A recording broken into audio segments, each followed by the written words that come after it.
Welcome back to another 40k report for the channel. This time I'm debuting my Tau. Never expected this, did you? I've been amassing a pretty huge force for about a year now, but never got round to trying to figure them out and actually using them properly. So I figured, what the hell, it's time to take the plunge. This could be painful for a while as I get to grips with the army. I wouldn't know how to do that. Anyway, let's take a look at the rosters.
Here's a closer look at my force. As usual, I've gone for a simple and consistent scheme across the whole army. You may recognize it as exactly the same scheme I used on some Necrons at the start of 9th, although I never ended up using them. I reckon it works great for Necrons, Tau, and Tyranids, and it has the added bonus of looking completely different to the bright and clean schemes which are usually seen on Tau.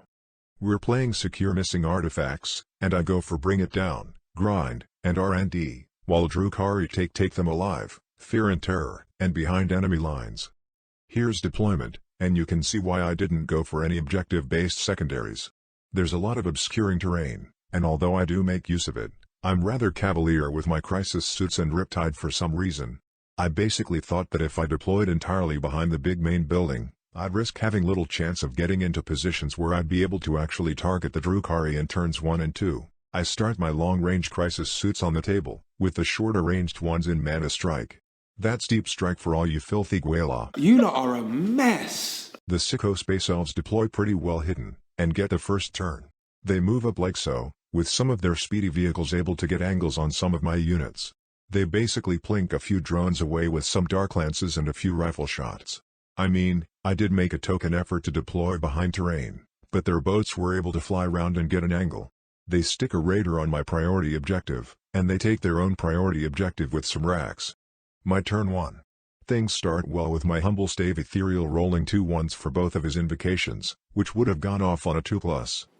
That is a disgrace. I move out like so, and the intention is to kill some units with Long Strike, the Crisis Team, and the Riptide, then use the movement abilities of the latter 2 units to retreat again behind a screen of Kroot, who moved up near where the Riptide is gone. The Breachers and Stealth Suits move up here towards my priority objective. This is terrible frickin' god-awful shite, and it makes me angry just looking at this picture. It's not really what I set out to do. You can just about see the drones from the broadsides, at the bottom of the pic. They've waddled across to get visibility of the topmost raider, which is behind dense but not obscuring. Unfortunately, the grotesques on the far right of the picture are completely hidden from the broadsides, behind obscuring terrain. You cowards! The Fire Warriors are R&D, and I don't see a good use for the Pathfinders yet, so they stay hidden. I meant to move the Fire Warriors onto my home objective but forgot, but fortunately it doesn't end up mattering. So in shooting, Long Strike takes out the topmost raider with ease.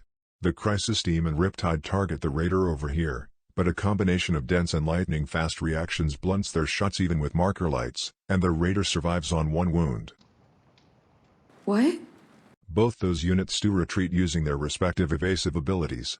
There's also the matter of the Witches and Kobollites who jumped out of the topmost raider. No problem, I have a broadside for each unit. Well, suffice to say that neither of the broadsides manages to kill a single model. The Breachers and Stealth Suits up there are also too short range to target them. Drukhari turn 2, and he comes at me hell for leather.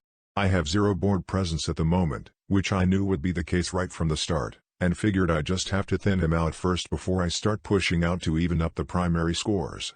But it doesn't look good, does it? Those fuckers are about to swamp us. Up here, His jetbikes fly blisteringly fast towards the breachers, decapitating a few before wheeling around and preparing to charge, as the grotesques lumber towards the broadsides.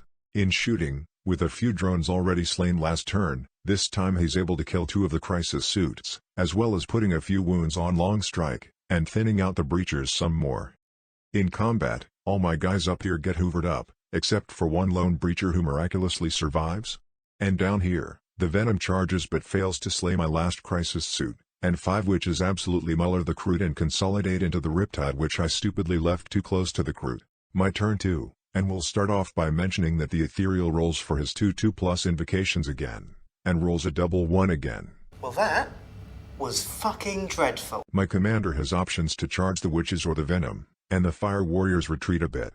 36-inch range basic guns is frickin' awesome. Over here, my 3 close-range crisis suits deep strike behind the broadsides and give themselves full rerolls to hit. We're gonna hopefully cleanse this whole section of the board. This whole thing better work. It just better work, that's all. Oh, it'll work. I planned it. A closer shot of the evil venom attacking my noble crisis Shashvray. So shooting over here goes pretty frickin' well. With full rerolls, the crisis suits just completely muller the witches and the bikes, and put down a couple of the grotesques, which are then finished off with mighty volleys from the broadsides and a few plinky wounds from the pathfinders. It doesn't mean I'm not still gonna lose horribly on points, but it does make me feel better. By the way, I didn't have enough CP to retreat the pathfinders after using their marker lights. I also wanted to use their 20 extra pulse shots, which I ended up needing. In other shooting, long strike mullers another full health raider in one shot, but the crisis Shashvray fails to kill the venom, and the Riptide fails to kill a single witch in shooting. It's unbelievable, mate. In combat, my commander saves the Shashvray by charging in and punching several holes through the venom, mullering it. The witches completely evade the clumsy strikes of the Riptide, and do a wound to it. So, I have 5 points for bring it down so far, and I've scored grind both times. With my primary points that puts me on 15 at the end of round 2. Drukhari however are on 25. Round 3, and Drukhari prepare to deliver the killing blow to my boxed-in and panicked defenders. Incubi and Drazar sprint down here, and the ultra-killy succubus, along with more incubi, threaten the blob up here. I don't think a lot happened in shooting other than a few pathfinders and broadside drones getting plinked away. Drazar then charges the Riptide, with witches and incubi going against all 3 of my battle suits down here, and more incubi, and the succubus, charge into the broadsides, as the venom crashes into the pathfinders. The end result is the broadsides are mullered and a single pathfinder survives, and down here, Drazar kills the Riptide all by himself. The more I learn about that guy, the more I don't care for him. The crisis suit also dies, but my commander survives on 3 wounds, and decapitates 3 of the incubi with his rocket fist. It's just kind of funny. We give Towther 4 primary points and another 2 points for bring it down in turn 3, to round out the battle round, and because he has a raider left on 1 wound that I can definitely remove. This should mean a 52-32 victory for Drukhari at the end of turn 3. For some reason I have them down as scoring 59 on my score sheet, so I'm not sure if I've gotten something wrong or if I just added it up wrong at the time. Whatever, it's a big lead for them either way. Interestingly, they're lagging in secondaries, largely due to Take Them Alive being useless against all my drone-heavy units, but have a huge lead in primaries. And we're done, with plenty of time to spare. I'll go over a few post-battle thoughts. Firstly, I'm not too disheartened by being picked apart in this manner. It's only my second proper game with Tau, and I think my list was pretty scatterbrained, whereas the Drukhari were focused and piloted by an opponent who knows the army well. Always a fun opponent to play against though. My list just didn't seem to have the tools needed to stop this mission being a walkover for the elves. I'm considering swapping out the insanely expensive broadsides for some cheap units that should give me more options for screening, objective grabbing, etc. A short list of just some of the more glaring mistakes I've noticed with hindsight. I completely wasted the breachers and stealth suits, allowed the witches to consolidate into the Riptide, lost drones needlessly in turn 1, and made no attempt to prevent the opponent from maxing out primaries. Any other tips from Tau players would be appreciated, though. Specifically, I'd be interested to hear what other Tau players would have done differently in this mission. The tactic of hanging back and picking up primaries later on seems doomed to fail here, but pushing out earlier is just playing into the Drukhari's hands. It probably comes back to the list at the end of the day. Overall, I've loved using Tau so far. The playstyle is so different to my other armies, and it'll take time to get used to having virtually no proper combat threats, but I'll get there. You might have to suffer with me through a few more massacres first, though. And that about does it. I've waffled for a bit longer than usual at the end as the report was so short. I'm not sure if I'll get any more games in before 2023, but if I don't, here's something I've just realized about my games in 2022. I keep a little note of all my games, not just ones I upload, and my 2022 record is 18 wins, 1 draw, and 18 losses. Perfectly balanced, as all things should be. I only include games of at least 1,500 points in the total, as anything less is too weird and random in my opinion. And 2K games are already weird and random enough. There it is. You went and said it. I just came right the fuck out and said it. Anyway, thanks to my opponent, thanks for watching, and if you liked it please like, comment, and subscribe, and I'll catch you in the next report. If you didn't like it, why did you watch this far?